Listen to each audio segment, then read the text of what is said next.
Ганагийн сувагт давтай морил. Сонсогчдоос ирсэн хууч яриануудыг эмэгтгэн нариулж танд хүргэж байна. Хэрвээ та өөрт тохиолдсон явдлаа ирүүлэхийг хүсвэл Instagram-ын Гана ТV болон Facebook-ийн Ганагийн суваг хуудас руу бичээрэй.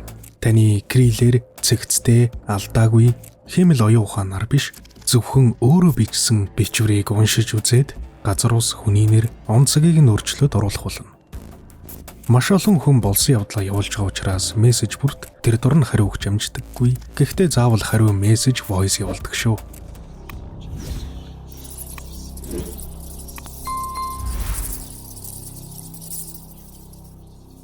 Одоогоос 3 жилийн өмнө би эхнэр хүүтэйгээ хотоос машин худалдаж аваад өмнө говь руу гэрлүүгээ явсан юм.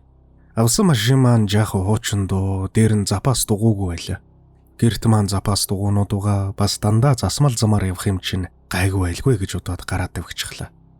Хотоос бид оройтож гарсан болохоор Дундгов аймагт шөнийн 23 цагийн үед орж ирж хооллоод шүн дунд цаашаа хөдөлсөн юм. Гэтэл 20 орчим километрийг явж байтал нөгөө гайтай дугуй хагарчихлаа. Шүн дөлөөр замын хажуу зогсож дугуйгаа тайлж аваад машин тосож зогслоо.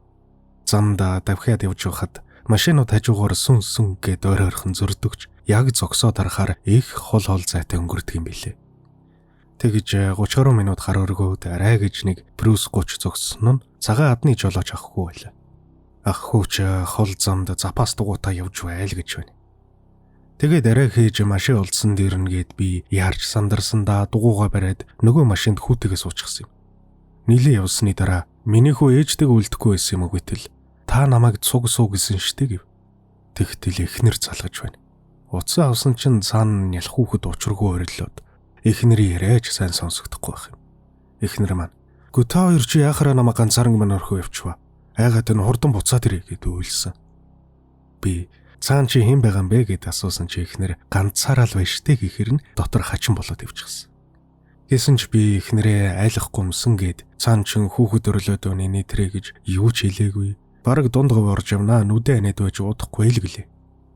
Тэгээд жолооч яхад хэлсэн чи "Чиний зогсон тэр газар чинь байнга осол гардаг гүйдэлтэй гэж хүмүүс ярьдаг л гэдэг байгаа. Тэр ч байтугай жолоочтой хамт явж байсан гэж. Хүүе танаа эхнэрийн хажууд нэг хүүхэн сууж байсан шүү дээ. Тэгээд чамайг хүүгээ эхнэртэйг орхихгүй болов гэж бодсноо. Танаа хүнийг хантай байгаа юм чинь гайгүй байлгүй гэж бодсон гэдэг юм да." Дундгов орж дугуйгаа нөхүүлчгээд нөгөө ах бит хоёрыг буцааж өргөсөн юм. Энэ хооронд хөрхи эхнэр маань байнга утасдчихсэн. Явсаар буцаж ирэхэд эхнэр машины кабин их гэрэлгээд асааж болох бүх гэрлийг асаачихсан сууж гисэн. Машин руугаа дөхөж очсон чинь эхнэр урд суудалд, арын суудалд харин 3 сэгсийсэн нүүр ам мэдэгдэхгүй сарал цэгээ уцтай хүмүүс сууж бахан дэр. Би юу ч дууралгүй дугуйгаа өгсөрч дуусгаад дахиад хартал ашгүйтэд алга болсон байсан.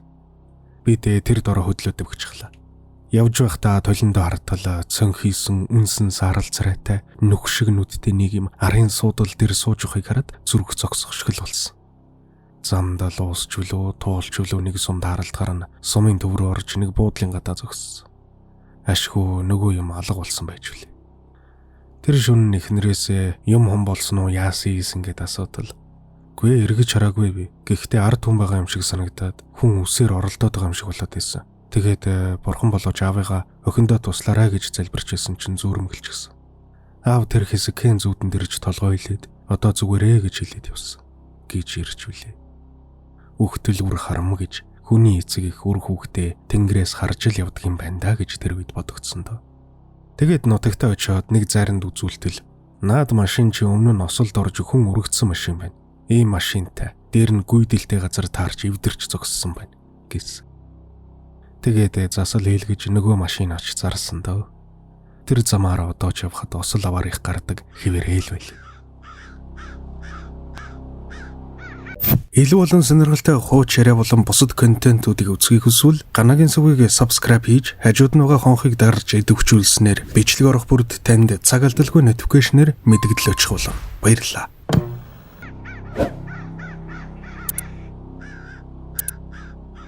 Сайн байна уу? Намайг Уянга гэдэг. Одоо би 19 настай.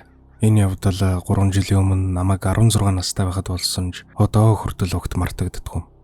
Тэр жил 8 сарын 24-өөс 27-ны хооронд аймгаа төлөөлөөд Монголын хүүхдийн зөвлөлийн майханд цугларалтанд оролцсон юм.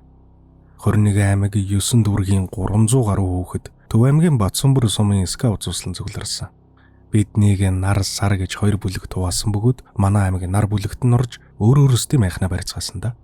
Эхний 2 хоног илгал түлж хоолоо хийгээд би ч өөрийнхөө майханд тонохгүй өөр аймгийн найзуудтайгаа уулзаад юм ярьж онсоор сүүлийн өдрийн шөнө ядаж ганц өдөр өөрийнхөө майханд хонё гэж бодоод үлдлээ.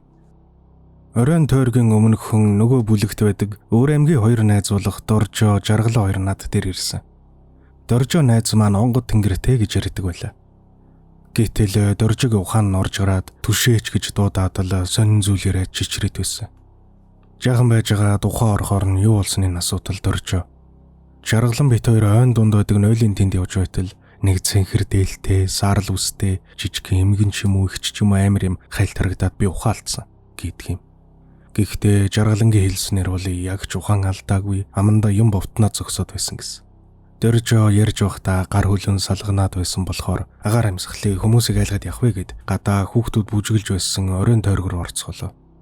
Дуулж дуусаад тойрог задрах үед Доржо миний гарнаас сатгаад "Андаа би яагаад вэ? Яг миний ард нөгөө нойлын тэнд байсан юм намайг тас ширтээд байна. Одоо би эргэж харах юм бол шууд харцтуулах бах." Гээд эргэлзээр дарахад бит хоёр дээр л гацсан. Орой 11 цаг өнгөрч байхад бит хоёр майханд орлоо. Удалгүй манай найз мөгийн гаднаас орж ирсэн. Өгсөн насаараа л зүнс чөтгөр хараа үсттэй. Ямар анхудаа гарч байгаа штэ гэж биднийг шоолонгоо орд ирээ заслаа. Тэгснэ тэр гинэт таг чимээг боллоод уйлж миний хөлнөөс тас зураад "Андаа уянга миний авраар намайг татаад энэ ойроо орё гэдэг" гэд орилж угаад хөлнөөс зуурсан ч ихтэй хөшөөд ухаалтчихсан. Яг тэрнтэй зэрэгцээд Доржо хоошоос авч унснаа нэг хахир хоолоогоор.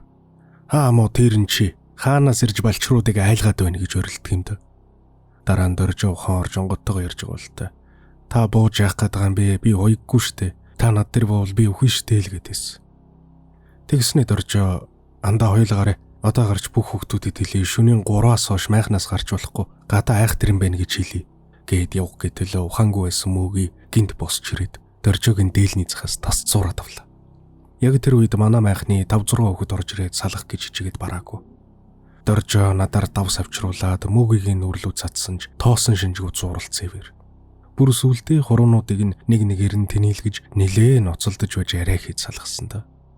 Тэгээд дөнгөж салгатал манай доор байрлсан нэг аймгийн майхнаас "Хүүхэд татлаа эмч байна уу" гэх багшин сандарсан дуу хатсан. Мөгийн майхнаас гүн гараад ухаалцсан хүүхдийн хүн хонхорхоо дээр дарж сэрэж явахыг харсан. Эмчрээд мөгийг майхан руугаа явгээд битгэд буцсан да. Тэгсэн чи мөгийг дөрчөөд "Андаа миний харсан нэг ногоо арьстай хүүхэд буланд сууж байсан" гэдэг юм да. Тэгээд Доржо майхнаа тойруулж давс цацсан. Тэгтэл доор дахиад нэг хүүхэд татаж унсан.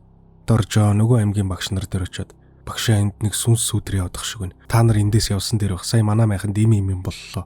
Гэтэл нөгөө багш нь өөрөө хүртэл айгаад хүүхдэд дагуулад доошоо багш нарын байр руу явцгаасан. Дээд талын бүлгийнхэн живгүй гэж майхны орхиод доошолцгоосон байлаа. Энэ үед манай майханд Доржо мөгийг бид уруулсан. Гэтэл Агийг их найз маань орж ирэнгүүтээ уйлж чичирч гэлсэн. Яасан бэ гэхээр юм дуурахгүй. Ойрхон байсан юмч орж ирж тайвшруулахад Аги "Нэг хар юм яг намайг нэвтлээд гарсан. Байгаагүй ч нүлмэс өөрөө гоожод би чичрээд байна. Юу эснийг сайн харж чадаагүй" гэсэн. Ингээд бид дөрвүүлээ ойн нөмөрт нэг майхан тонохор боллоо. Мөгийн өндөр халуурч ойгоос дуудаад байна гүйгээд босох гээд байхаар нь Доржо тас тэврээ твтэж байсан.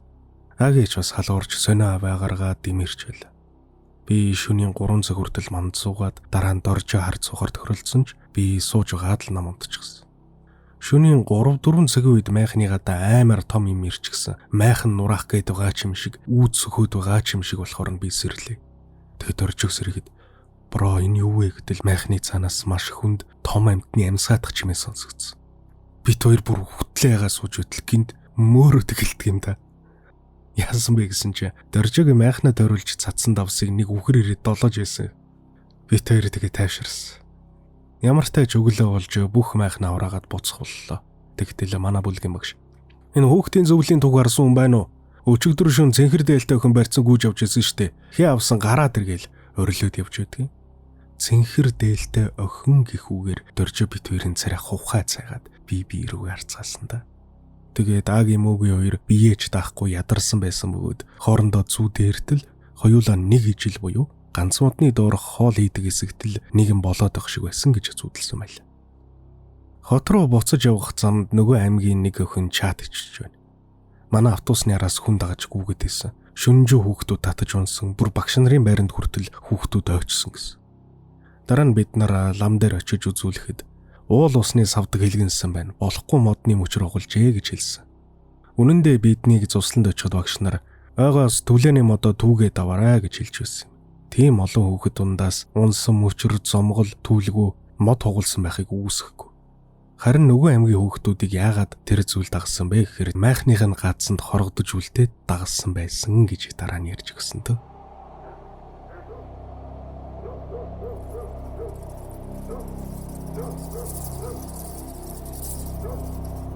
Та яг одоо Ганагийн сувгтай хамт байна.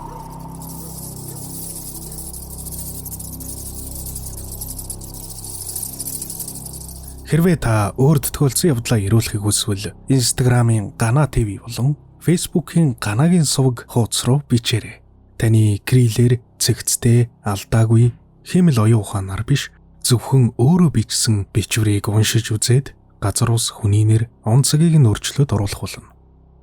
Маш олон хүн болсон явдлаа явуулж байгаа учраас мессеж бүрт тэр дор нь хариу өгч амждаггүй. Гэхдээ заавал хариу мессеж voice явуулдаг шүү.